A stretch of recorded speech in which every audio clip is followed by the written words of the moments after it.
আসসালামু আলাইকুম। আমি হ্যাপি, আপনাদের সাথে হ্যাপি ফ্যামিলি ইউটিউব চ্যানেল থেকে কাছে এবং দূরে যে যেখান থেকে আমার আজকের এই ব্লগ ভিডিও দেখা শুরু করেছেন, আশা করি আল্লাহর অশেষ রহমতে ভালো আছেন, পরিবার পরিজন নিয়ে নিরাপদে আছেন। আলহামদুলিল্লাহ, আমিও ভালো আছি। আজকে মেয়ের জন্য একটু কেক বানাবো আর সকালের নাস্তাটা মজা করে খাবো। তার জন্য সকালবেলা আমি ঘুম থেকে উঠেছি অনেক সকালে বললে ভুল হবে, 7টার দিকে উঠেছি। আজকে একটু ধরতে গেলে লেটই হয়েছে। প্রতিদিনই আমি অনেক সকালে উঠে নামাজ কালাম পড়ে তারপরে একটু রুমে হাঁটাহাঁটি করি, পরে আমি কাজগুলো সেরে নেই। তো আজকে ঘুম থেকে উঠেই আমি গাছগুলোতে পানি দিতে এসেছি, কারণ বেলকনিতে কাপড় উঠাতে এসে দেখি গাছগুলো কেমন জানি হয়ে যাচ্ছে, পানিগুলো শুকায় গেছে, মাটিগুলো একদম শুষ্ক হয়ে গেছে। তো এর জন্য আমি গাছগুলোতে একটু একটু করে পানি দিয়ে নেব, কারণ গাছে তো পানি দেওয়া অনেক ভালো, না হলে তো গাছগুলো আমার মারা যাবে। আর এখানে আমি সবগুলো জিনিস আমি রেডি করে নিয়েছি। আলু আর 2টা পটল আমি এখানে ভেজে নিব, আর সঙ্গে রুটি ভেজে নিব। রুটিগুলো আমি অফ ক্যামেরাতেই সবগুলো রুটি ভেজে নিয়ে বেলে নিয়ে আমি এখানে রেডি করে রেখেছি। ফার্স্ট টাইমে আমি এখানে ভাজিটা উঠাই দেব, তার সাথে আমি রুটিটা ভেজে নিব, কারণ সময় নষ্ট করা যাবে না। সকালে আমার এত পরিমাণে চাপ থাকে, মানে কি বলবো, খাওয়ার সময় হয় না, নিজেরও চলাফেরা করার সময় মনে হয় রান্নাটা কখন যে শেষ হবে, মাথাটা ঠান্ডা হয়ে যাবে আমার। তো এটাই সব সময় মনে হয়। পাশের চুলাতে আমার ভাজিটা হতে থাকে, এর মাঝে আমি রুটিগুলো আস্তে আস্তে ভেজে নিব। প্রতিদিন যতই সকালে উঠি না কেন, আস্তে আস্তে কেন যেন লেটই হয়ে যায়। আপনাদের ভাইয়া সকালে উঠে এমন তাড়া দিবে আমাকে, মনে হয় আমার নিঃশ্বাস বন্ধ হয়ে যায়। আমি ফেসবুকেও ভিডিও দেই সকালে, প্লাস ইউটিউবের জন্যও ভিডিও রেডি করি। তো এগুলো করতে আমার অনেক টাইম চলে যায়। সকালে 10টা 10:30 যে কোন দিকে চলে যাবে আমি আসলে নিজেও জানি না।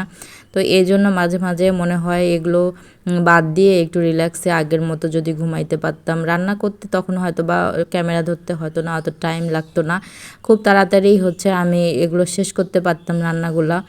তো এটা তো এখন আর হয় না। আগে যেরকম রিল্যাক্সে কাজ করতাম, এখন আর ওগুলো মানে মনে হচ্ছে শান্তিটা জীবন থেকে চলে গেছে এই প্ল্যাটফর্মে এসে। এই যে দেখেন আমার রুটিগুলো কত ফুলকো ফুলকো হয়ে মানে ফুলে উঠতেছে, দেখে এই ভালো লাগতেছে। কিন্তু এই রুটিগুলো ভাজা শেষ হইলে আপনাদের ভাইয়া খেতে এসেছিল, তখন একটু ঠান্ডা হয়ে গেছে, কেন যেন একটু শক্ত হয়ে গেছে। রুটিগুলো কেন শক্ত হয়ে যায়, আপনারা যারা রুটি বানান তারা অবশ্যই আমাকে কমেন্ট করে জানাবেন যে রুটি তাড়াতাড়ি শক্ত হয়ে যায় কেন।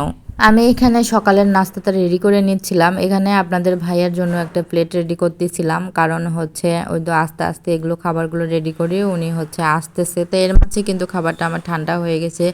আর পাশের ফ্ল্যাটে আমার এত পরিমাণে মানে কাজ করার শব্দ টিনের শব্দ মানে কি বলবো, খুবই মাঝে মাঝে রাগ লাগে যখন ভয়েস দেওয়ার সময় এই ধরনের সাউন্ড চলে আসে, তখন খুবই বিরক্ত লাগে। আর এই যে খাবার রেডি করে দুইজনকে খেতে দিছি। আজকে আমি মেঝেতে বসছি, মেঝেতে টিভি দেখে, আর আমার মেয়ে খায়। ও যদি একা একা খেতে দেয় ওকে, তো খাইতে চায় না। ওর বাবার জন্য যে প্লেটটা রেডি করছিলাম ঠিক ওই প্লেটটাই ওর লাগবে, তো ওর প্লেটটাই বাবার প্লেটটাই মেয়েকে দিয়ে দিছি, আর মেয়ের প্লেট বাবাকে দিয়ে দিছি। তো এখানে আমার মেয়েটা কেক খাবে। কেক বানানোর জন্য সব কিছুই আগে ঠিকঠাক করে নিয়ে পরে এই যে সুগার বলগুলো একটু উপরে দিয়ে নিব। এগুলোকে সুগার বল বলে না কি বলে আসলে আমি জানি না, তবে দেখতে একটু ভালো লাগতেছিল, কালারফুল তো, সাদার মধ্যে একটু উপরে দিলে দেখতে ভালো লাগতেছিল। তো এই কেক বানাইতে গেলে গতকালকে আমার কত যে কাজ করতে হয়েছে। স্কুল থেকে এসেই আমি কেক বানানোতে শুরু করেছি, রান্না শেষ করেছি, গোসল করেছি, আপনার আসরের নামাজের পরে কাপড় ধুইছি। আমি সব কাজ করে মাগরিবের নামাজের একটু আগে আমি গোসল করে শেষ করেছি। তার মাঝে কারেন্ট চলে গেছিলো, ভাবলাম গরমের মধ্যে এগুলো কিভাবে করব। কারেন্ট গোসল করে আমি কোনো কাজ বাজ কিচ্ছু করতে পারবো না। তো এই জন্যই ওই সবগুলো কাজ শেষ করতে, আমার কাপড় ধুইতে গোসল করতে আমার সব দেরি হয়ে গিয়েছিলো। আর পরের দিন সকালে মানে আজকে সকালে ঘুম থেকে উঠে একটু ডালটা ভেজে নিব, খিচুড়ি রান্না করব আজকে। ডালগুলো ভাজা থাকলে একটু উপকার হয়, চট করে রান্নাটা করে নেওয়া যায়। আর এই ডালগুলো যদি আমি না ভেজে রাখি তাহলে হয় কি একটু লেট হয়ে হয়ে যায়। আকাশটা দেখতেছিলাম মানে একটু হচ্ছে মেঘলা মেঘলা টাইপের, বাতাসও প্রচুর হচ্ছিল। আর সকালবেলা তো হচ্ছে কোনো মানে এদিক সেদিক তাকানোর সময় পাওয়া যায় না।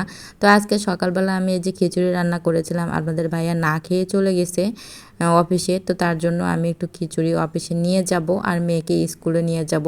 হঠাৎ শুনলাম যখন আমি তালা দিয়ে রুম থেকে বের হই, আজকে নাকি স্কুল বন্ধ। সব কিছু রেডি করে নিয়ে কেমনটা লাগে বলেন দেখি। গতকালকে স্কুলে গেছিলাম, আসলে বলে নাই ওরা যে স্কুলটা আজকে বন্ধ। ওদের যে ম্যাম, সেই ম্যামটা একদম তাড়াহুড়ো করে চলে গেছে বের হয়ে, তো বলা হয় নাই। তো হয়তোবা যদি বলতো তাহলে আমি হয়তোবা আজকে যেতাম না। তো সবাই ভালো থাকবেন, সুস্থ থাকবেন। আমার ভিডিওর একদম শেষ প্রান্তে চলে এসেছি। আর ওর বাবার জন্য এই তো অফিসে খাবার নিয়ে যাচ্ছি, উপজেলাতে যাব।